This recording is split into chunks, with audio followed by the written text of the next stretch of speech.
Bom dia, boa tarde, boa noite. Hoje a gente vai conversar um pouquinho sobre Corudantas, principalmente sobre a educação em Corudantas e como é que foi a mudança da Corudantas antiga para Corudantas nova e tudo mais. Hoje a gente vai conversar um pouquinho com Marcelo Cardoso. Boa noite. Você pode se apresentar para a gente?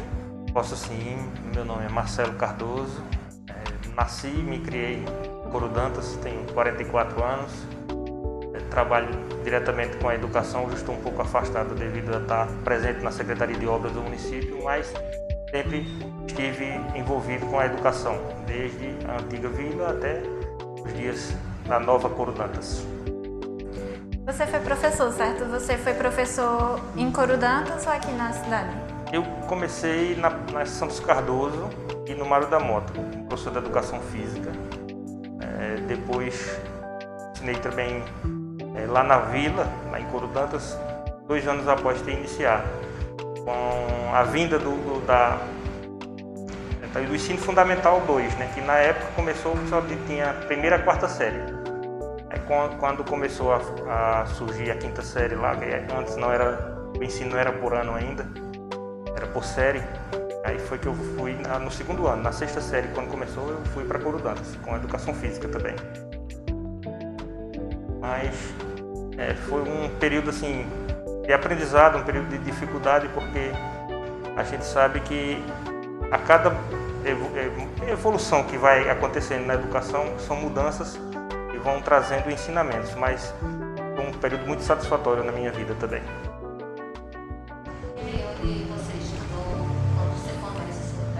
Informativa, educacional. Eu estudei na Patrícia Cardoso, né? Na antiga Patrícia Cardoso, lá na vila antiga de Corudantas. E também na Isidoro Cardoso, que eram dois grupos escolares. Na antiga vila eram grupos escolares. Um ano, às vezes, estudava num grupo, às vezes estudava no outro, sempre com a professora Margarida. Professora que ela hoje mora lá na vila, professora aposentada do município.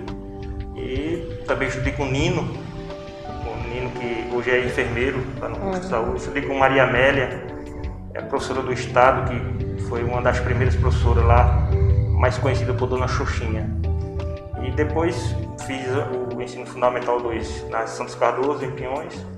Fiz o ensino médio tanto aqui no Bacelar, como também na José Joaquim de Lima. Tenho 2 ensinos médios. Não tenho faculdade. Quais as histórias que assim você costumava mais ouvir sobre Corudantas, ou que costuma, né? Corudantas é uma vila de um pessoal aguerrido, né? Um pessoal guerreiro, porque é uma vila que fica muito distante de Riacho das Almas, e o que a gente costuma ouvir de todas as pessoas é que tudo chega por último em Corudantas, o que não deixa de ser uma certa verdade. O poder público ele costuma atender um pouco primeiro aqueles que estão mais próximos.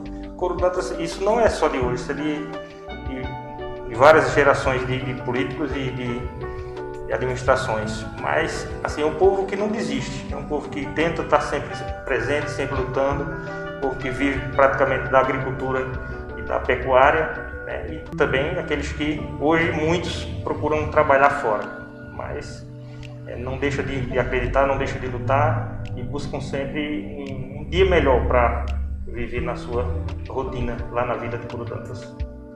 Você sabe como é que foi que surgiu Corudantas e por que esse nome que é um nome bem... Existe uma teoria que é devido ao nome do animal, né?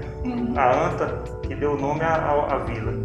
Mas a vila é muito antiga, né? Há relatos da divisão das Sesmarias, na época pelos antigos governadores de Pernambuco. Na Guerra dos Holandeses, parte daquelas terras foram divididas através dessas Sesmarias, e, se não me engano, um senhor chamado Bartolomeu Borba foi um dos primeiros a conseguir. Ele era de Tracunhaém, e devido à sua participação na luta contra os holandeses, foi beneficiado com essa Sesmaria, que pegaria de Araras, em Salgadinho, até o poço do Corudanta. Era o poço que tinha, chamado Poço do Corudanta, e inclusive, posteriormente, deu o nome à vila. Esse é o relato mais antigo. E as pessoas contam também que na época existiam muitos desses animais selvagens lá. Tanto é que tem uma vila próxima chamada Capivara, e lá Corudantas devia ter muita anta, né? A gente acredita que seja um dos pontos. O que eu acho interessante, por exemplo, é que a história do município, ela começa a partir sobre a ótica do coronel. O coronel que era dono das terras, dono de pessoas. Exatamente. Né? Mas aí a história ela não vem assim na sua origem trazendo esse começo, né? Essa antecedência. Porque Couro-Dantas vem bem primeiro, nesse período de colonização. Bem antes. Trapiá também, né? E aí essa história inicia sobre essa ótica do coronel. Mas aí, com o processo de Sesmarias, ele não vem habitar, né? Ele recebe. Quem foi a primeira família, as primeiras pessoas que habitaram aqui? Ele manda quem, né? Ou quem começou, né? A primeira casa, as primeiras pessoas que moraram. Esse senhor, ele pegou essas terras no intuito de criar gado. Era uma região desabitada, uma região onde não tinha moradores. E segundo o relato das pessoas mais velhas, uma família chamada de Os Dudinhas foram os primeiros moradores, que moravam um pouco acima da serra, não na margem do rio, que deu origem à vila, mas um pouquinho acima na serra. Mas os Dudinhas foram os primeiros moradores lá da Couro-Dantas antiga. A gente, quando fala de Couro-Dantas, a gente lembra logo que Couro-Dantas era uma cidade à margem do rio e quando o rio encheu teve que ser realocada completamente. Você vivenciou esse período de realocação? Sim, vivi sim. Final dos anos, antes do ano 2000, né? 1998, 1997, começou a desapropriação por parte do DENOPS, porque a barragem de Jucazinho ia ser construída e de fato ocorreu. E as pessoas passaram a gradativamente subir para o alto da serra. Foi uma parte que foi comprada pelo DENOPS, terreno, e foram doados lotes para que as pessoas recebiam o valor das suas moradias lá e construíam em cima, né? O DENOPS, a princípio, surgiu com a ideia de fazer novas casas, mas os moradores preferiram pegar o dinheiro e fazer do seu jeito, né? Foi bom e ao mesmo tempo não foi, né? Porque algumas pessoas não conseguiram traduzir essa condição financeira em uma boa moradia e outros acabaram pegaram o dinheiro e mudando de Couro-Dantas para Riacho, para Surubim, para os sítios, e no início ela ficou um pouquinho banguela, digamos assim, muita rua e poucas casas. Quais são as memórias que você tem da Couro-Dantas antiga? Acho que o Rio Capibaribe é o grande centro da memória de toda pessoa que nasceu ali naquela região, porque se lembrar das enchentes da época que chovia bastante, tinha um inverno regular, um inverno onde as pessoas plantavam, onde as pessoas colhiam. Tinha seca também, mas na época os invernos eram mais regulares. O rio sempre estava correndo água. Acho que a grande lembrança, não só minha, de muitos moradores, era aquele rio Capibaribe. E a infância da gente, né? Uma infância mais sadia, uma infância sem celular, uma infância onde as brincadeiras eram brincadeiras realmente de ter uma aproximação com o próximo, de estar brincando, correndo, jogar bola. E a infância no Rio Capibaribe foi a grande lembrança que ficou, não só para mim como para muitas pessoas, eu tenho certeza. Tomasse muito banho de rio ainda? Muito. Tinha muito dor de ouvido, porque eu ficava o tempo todo tomando banho, levava de vez em quando uma lapada de mãe, que quem sobrava para ela, para ter que cuidar de moleque doente, né? Aí a gente ficava naquela e esperava melhorar um pouquinho para fugir todo, tomar banho no rio, que era bom. Era a infância, a diversão. Como é que foi mudar para Couro-Dantas Nova? Como é que ficou na sua cabeça, assim? Eu já estava adulto já, né? Já tinha 20 anos, 19 para 20 anos, aí a gente já tinha uma concepção do que era melhor, do que era bom, do que era ruim. E a ideia na cabeça da gente é que a barragem ia trazer muitos benefícios, e de fato trouxe. Por um certo tempo a pesca ali ficou como uma atividade de subsistência para muita gente. As pessoas que construíram acima da vila construíram casas melhores do que tinham na vila antiga, porque a vila antiga, por ser uma vila de moradores antigos de uma Vila Velha, as moradias eram precárias. Muitas casas ali eram escoradas uma na outra, se derrubasse uma, caía o resto, numa fileira. E quem construiu em cima construiu numa condição melhor. Mas assim, foi uma mudança que mostrou para toda a população lá que existia desafios. Aquela mudança também exigia muitos desafios. Uma readaptação, não ia ter mais o rio, ia ter a barragem, mas não ia ter mais o rio. Porque o rio, para quem criava, ele era uma fonte de alimento para os animais, né? E no período seco não faltava água, não faltava pasto. E foi uma mudança diferente, uma coisa que fez com que as pessoas tivessem que se readaptar. Mas foi bom porque o novo traz desafios e traz uma perspectiva boa pela frente. E quem teve coragem de enfrentar, com certeza se deu bem, digamos assim.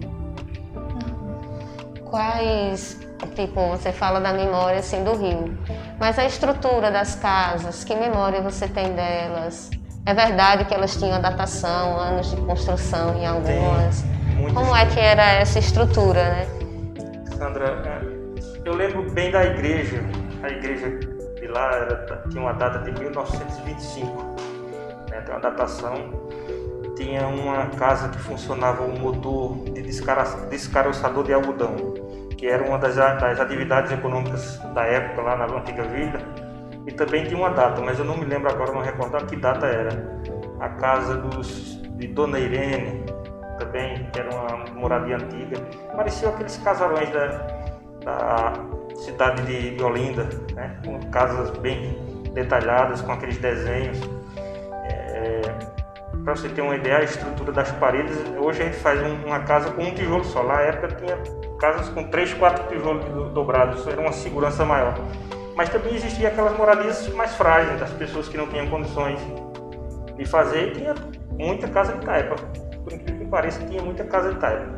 Casa feita com barro e madeira.